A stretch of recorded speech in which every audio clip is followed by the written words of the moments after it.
When I learned to read and write with the slate and stylus, we had to go backwards, Marolyn. But they've changed this around now where blind people can write from this direction and just put Marolyn. I was born December 9, 1940, in Holland, Michigan, on a farm south of town. I was working in the office of the Reliable Bicycle Shop, and all of a sudden I couldn't see what I was doing. And so I told one of the ladies in charge of the office, I said, I just can't see. She immediately called the doctor, and he said, there is nothing we can do. You're blind, and you're going to be blind for the rest of your life.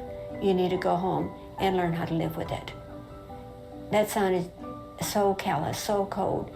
I just couldn't deal with it. I just crumbled.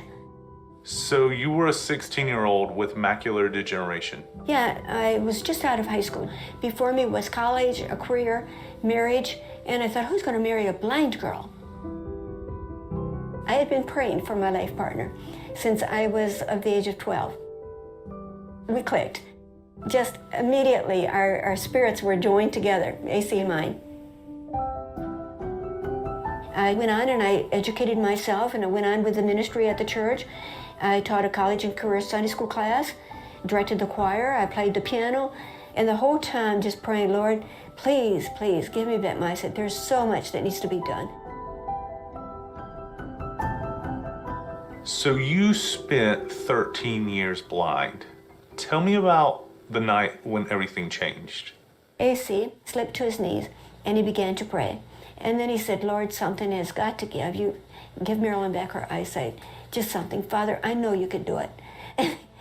And all of a sudden he says, amen. And I opened my eyes and there he is. I hadn't seen my husband in 13 years. Wow. Didn't know what he looked like. I knew the girls on campus said he was a good looking young man. Had rosy cheeks. He was thin then and his rosy cheeks showed. I said, AC, I can see, I can see. He said, what do you mean you can see? I said, I can see the pupils in your eyes. Sharon's picture was on the dresser, and I'd never seen what she looked like. And for the first time, I grabbed her picture. I said, oh, my baby. Just a little bundle of flesh in my arms when she was born.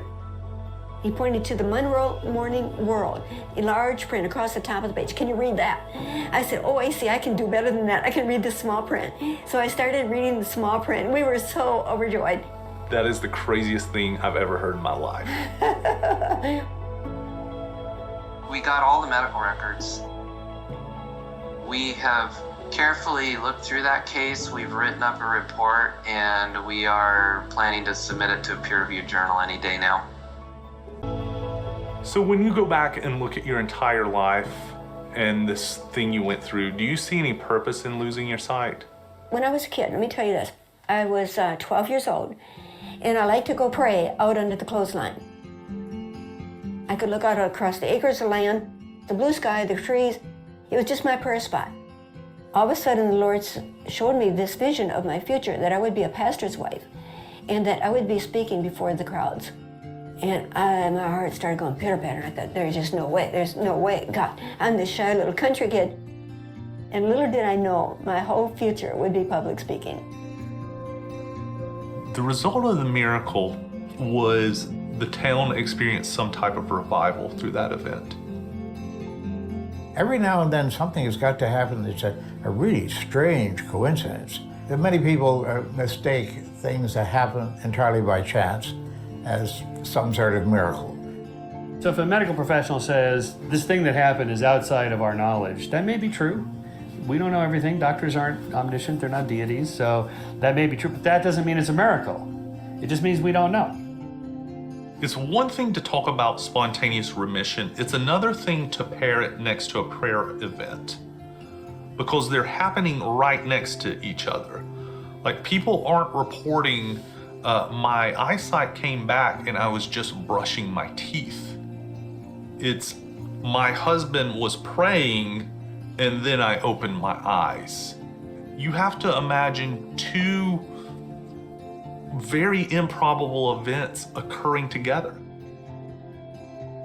If someone is inflexibly against the possibility of miracles, they'll always find a way around it. But for an open-minded agnostic, a person who says maybe they happen, maybe they don't, let's look at the evidence. And for that, there's plenty of evidence available.